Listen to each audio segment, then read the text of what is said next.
हमारी कविता का नाम है चाँद से थोड़ी गप्पें। गप्पें का मतलब होता है बेटा बात करना। चाँद का मतलब चंदा मामा जो हमारे आसमान में दिखाई देते हैं रात में। तो चाँद से थोड़ी बातें इस पाठ का अर्थ हुआ। यह 10 या 11 साल की एक लड़की है। उसे जो चाँद को देखकर उसके मन में जो जो भावनाएं आती हैं उसी की अभिव्यक्ति इस पाठ में की गई है। आइए हम लोग अपनी कविता पर आते हैं। चाँद से थोड़ी गप्पें स्टार्ट करते हैं अपनी कविता। गोल है खूब मगर आप तिरछे नज़र आते हैं जरा। आप पहने हुए हैं कुल आकाश तारों जड़ा। सिर्फ मुंह खोले हुए हैं अपना गोरा चिट्टा गोल मटोल। गोल का मतलब बेटा गोलाकार, जैसे गोल आकृति होती है वैसे ही हमारा चाँद भी है गोल सा। देखो, खूब का मतलब बहुत ज़्यादा, मगर लेकिन। तो कहते हैं कि चाँद, आप एक लड़की कह रही है, हे चंदा मामा आप तो बहुत गोल हैं लेकिन आप तिरछे नज़र आते हैं। लेकिन आप तिरछे नज़र आते हैं मतलब थोड़ा तिरछा सा आप दिखाई देते हैं। नज़र आना का मतलब बेटा दिखाई देना। आप पहने हुए हैं कुल आकाश। पहनना का मतलब बेटा धारण करना। जैसे हम लोग अपनी शरीर पर अपने ड्रेसेस धारण करते हैं, पहनते हैं, अपने कपड़े पहनते हैं, वैसे ही कह रहे हैं चाँद ऐसा लग रहा है जैसे वह पूरे आकाश को पहना हुआ है। आकाश का मतलब बेटा पूरा आसमान जो हमें नीला नीला दिखाई देता है। तारों जड़ा मतलब आकाश में रात में तारे दिखाई देते हैं ना। तो उस बच्ची, छोटी 10 या 11 साल की बच्ची को ऐसा लग रहा है मानो चंद्रमा के कपड़े पर तारे जड़े हुए हैं, जैसे गोल गोल बिंदी पड़ी हुई हो। जैसे हम लोग कोई देखते हैं कपड़े, उसमें बिंदियाँ पड़ी हुई होती हैं, वैसे ही आकाश में जो बिंदियाँ पड़ी हुई हैं वो उसे दिखाई दे रही हैं कि यह उसका चाँद का कपड़ा है पूरा आकाश, और उसमें उस कपड़े पर छोटी छोटी बिंदियाँ पड़ी हुई हैं, तारों की बिंदियाँ पड़ी हुई हैं। सिर्फ मुंह खोले हुए हैं अपना, मतलब चाँद को ऐसा लगता है उसे देखकर, चाँद देखकर, कि चाँद सिर्फ अपना हल्का सा मुंह खोले हुए है बस। गोरा चिट्टा का मतलब पूरा संपूर्ण गोरा। गोल मटोल का मतलब बेटा एकदम सा गोल। तो कहते हैं कि चाँद गोरा चिट्टा है और वह हल्का सा अपना मुंह खोले हुए है और वह पूरे आकाश को अपने कपड़े की तरह धारण किए हुए है, जिससे कि उसके कपड़ा जो है, उसका कपड़ा बहुत ही शोभनीय लग रहा है। ऐसा लग रहा मानो उसके कपड़े पर तारे जड़े हुए हों। अब हम आगे चलते हैं। अपनी पोशाक को फैलाए हुए चारों स्मित का मतलब बेटा दिशाएं, मतलब अपनी पोशाक का मतलब वस्त्र। चाँद अपनी पोशाक या अपने वस्त्र को चारों दिशाओं में फैलाए हुए है।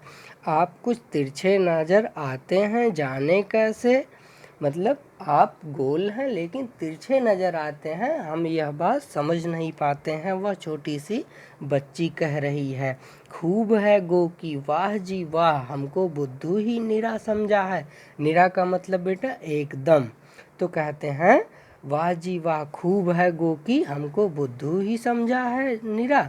मतलब आप गोल हैं फिर भी तिरछे नज़र आते हैं, तो इसमें क्यों आप मुझे तिरछा नज़र आते हैं? हमें क्या बुद्धू ही समझ रखा है? हम समझते ही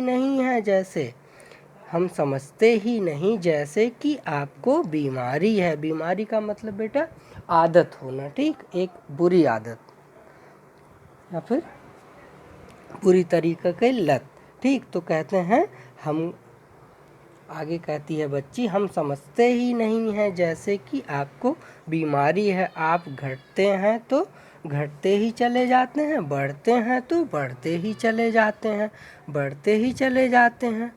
तो आगे कहते हैं कि हम यह बात जानते हैं। वह बच्ची अपने आप से कह रही, हमें बुद्धू मत समझो, मैं सब जानती हूँ कि आपको किसी तरीके की बीमारी है, कि आप अगर घटने लगते हैं तो बिल्कुल घटते ही चले जाते हैं, और बढ़ते हैं तो बढ़ते ही चले जाते हैं। बेटा ये आपकी जानकारी के लिए बता दूं, एक महीने में 2 पक्ष होते हैं, शुक्ल पक्ष और कृष्ण पक्ष। शुक्ल पक्ष में चाँद जो है धीरे धीरे बढ़ता हुआ बढ़ता चला जाता है, और कृष्ण पक्ष में धीरे धीरे घटता हुआ घटता ही चला जाता है।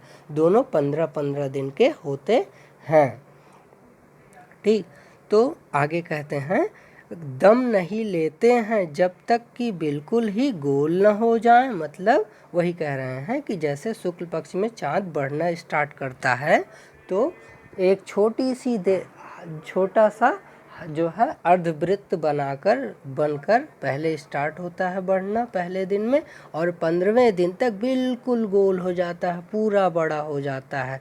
वही कह रहे हैं, दम नहीं लेते जब तक कि बिल्कुल ही गोल ना हो जाए, मतलब पूर्ण आकार को प्राप्त ना कर जाए तब तक आप थकते नहीं हैं, बढ़ते ही चले जाते हैं।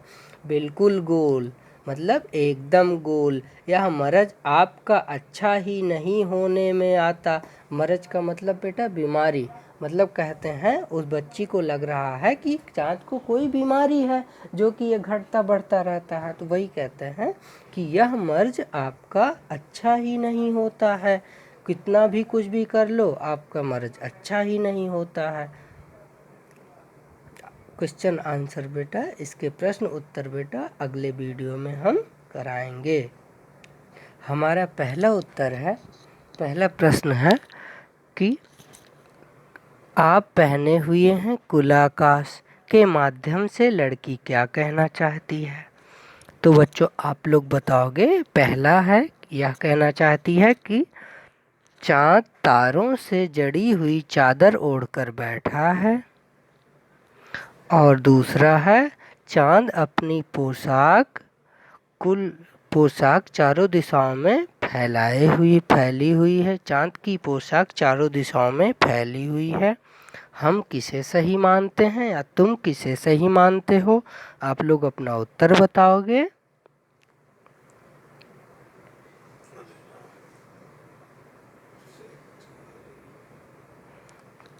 हमारा इसका उत्तर होगा कि चाँद की पोशाक चारों दिशाओं में फैली हुई है। जैसा कि हम लोग अपनी कविता में लाइन पाए थे, देखो, अपनी पोशाक को फैलाए हुए चारों स्मृत, मतलब अपनी पोशाक को आप चारों दिशाओं में फैलाए हुए हैं। यही इसका उत्तर होगा।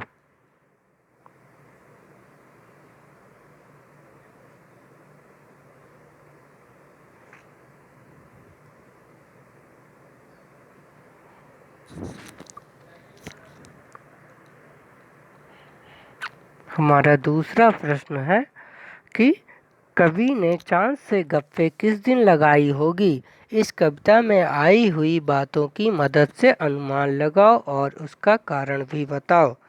तो हमने जैसा कि कविता में पढ़ा था कि एक महीने में 2 पक्ष होते हैं, कृष्ण पक्ष और शुक्ल पक्ष। शुक्ल पक्ष में क्या होता है, चाँद बढ़ना स्टार्ट होता है, बिल्कुल गोल हो जाता है पूर्णिमा तक। और कृष्ण पक्ष में क्या होता है कि चाँद घटना स्टार्ट होता है और बिल्कुल ख़त्म ही हो जाता है अमावस्या तक। तो यही कहते हैं कि किस दिन, उसका कारण भी बताओ। दिन दिए हैं और कारण दिए हैं। पूर्णिमा को क्या होता है, बिल्कुल हमारा चाँद गोल होता है। कारण कि चाँद जो है शुक्ल पक्ष का पूर्णिमा जो है अंतिम दिन होता है, इसलिए पूरा चाँद अपने पूरे आकार में होता है और बिल्कुल गोल होता है। अष्टमी से पूर्णिमा के बीच क्या होता है, अष्टमी से पूर्णिमा के बीच चाँद जो है आधे से ज़्यादा होता है, और प्रथमा से अष्टमी के बीच आधे से कम ही होता है और बढ़ता जाता है। अगर शुक्ल पक्ष है तो, अगर कृष्ण पक्ष है तो कम होता जाता है।